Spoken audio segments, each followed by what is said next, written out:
We are continuing today in Mishna Yomi. We find ourselves in beginning of Maseches Megillah, Perek Aleph, Mishnayos Gimel and Dalit. So Mishnah Gimel says as follows: Ezuhi Ir Gidola. What is the definition of a large city? So remember again, in the previous Mishnayos we discussed the idea that large unwalled cities read on the 14th. So the Mishnah asks, what is the definition of a large city? To which the Gemara answers, Kol sheyesh ba asara batlanim. Any city that has 10 people who are committed to always making the minyan in the shul. It's a really fascinating definition.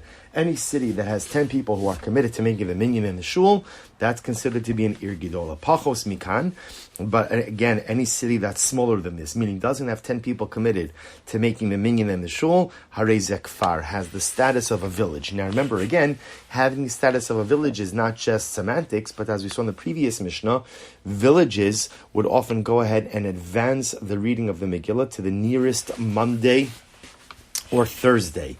So remember again, whether you're classified as a city or as a village has incredible ramifications. Be'elu amru makdimin v'lo ma'acher. When it comes to Megillah, the rule is that if the appointed time for Megillah falls out on the Shabbos, we read the Megillah earlier. However, aval be'elu amru makdimin v'lo ma'acher, aval zman atzei kohanim.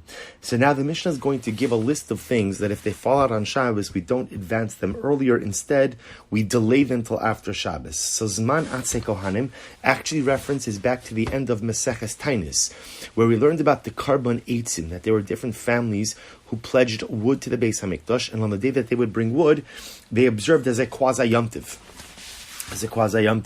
And they would bring, a specific carbon. So if their date fell out on Shabbos, they would delay it till Sunday. Tisha B'Av, if the 9th of Av falls out on Shabbos, you go ahead and you push it to Sunday. Chagiga. So Chagiga again is on the 3 pilgrimage festivals, the 3 regalim.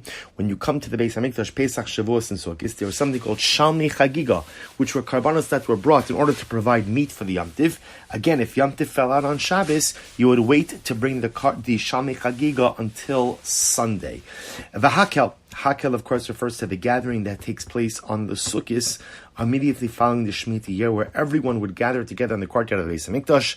The king would read certain selections from the Torah. So again, the Mishnah says that if this gathering if the date for Hakel were to occur on Shabbos, we would push it off until Sunday. Ma'achrin v'lo makdimin. All of these things, if they fall out on Shabbos, we push them to Sunday.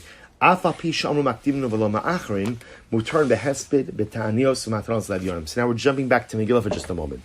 See, even though we just spoke about the idea that if the appointed time for reading the Megillah falls out on Shabbos, that we push it earlier, but the earlier date upon which we read the Megillah does not really have Purim sanctity.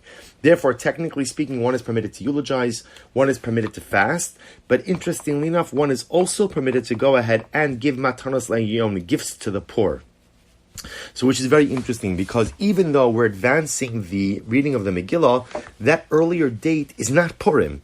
So therefore, again, because it's not Purim, you could eulogize, you could fast, and remember, you can't have your Su'udah because the celebratory meal must take place on Purim. Shalach Manas has to take place on Purim, but gifts to the poor could be done on that earlier date. Rabbi Yehuda says as follows, Masai. When is this true? In other words, we're going back now to the villages. When do we give the villages the right to advance the reading of the Megillah to the nearest Monday or Thursday? Only villages which actually enter into the larger cities on Mondays and Thursdays. But if you live in a village, and in that particular village, they do not enter the cities on Mondays or Thursdays, under those circumstances, there is no license to advance the reading of the Megillah. Rather, we just simply read it at its appointed time, i.e. on the 14th of Adar. Incredible. Mishnah Dalit, 4th Mishnah. Megillah ba'Adar Rishon v'nesabra hashana. If they read them, it's an interesting case. So they observed Purim. They read the Megillah on the 14th of Adar, and then after Purim, the Beis Din decided that it needs to be a leap year. Remember again, a leap year would be enacted if it turned out that it was still going to be winter time by the time Pesach rolled around. So let's say after Purim they decided, we have to make a leap year.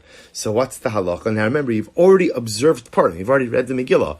But now it's a leap year. So what happens? So the Mishnah says, Korin Osa Ba'adar Hashem. You have to read Megillah again in the second Adar. Because remember, when we have a leap year by definition requires the adding of a second Adar. So even though we already observed Purim and Adar Aleph, first Adar, if they declare a leap year and add a second Adar, you have to reread the Megillah on Adar Sheni, on the second Adar. Ein bein Adar Rishon Adar Hasheni. In general, there is no distinction between the first Adar and the second Adar, except for Elo Kriyas HaMegillah Umatanos Levion, except for the reading of the Megillah and gifts to the poor. The idea being that Purim is always observed in the second Adar, and the Gemara explains the reason for that is in order to juxtapose the observance of Purim to the observance of Pesach. That since both Purim and Pesach celebrate salvational miracles for the Jewish people, so we go ahead and we juxtapose one Geula to another Geula, one redemption to another redemption.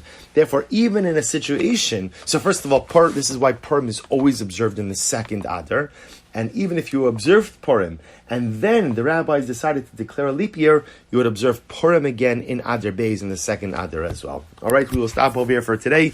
Tomorrow we will continue Mitzvah with the Mishnah Hey and Vav. Wishing everyone a wonderful day.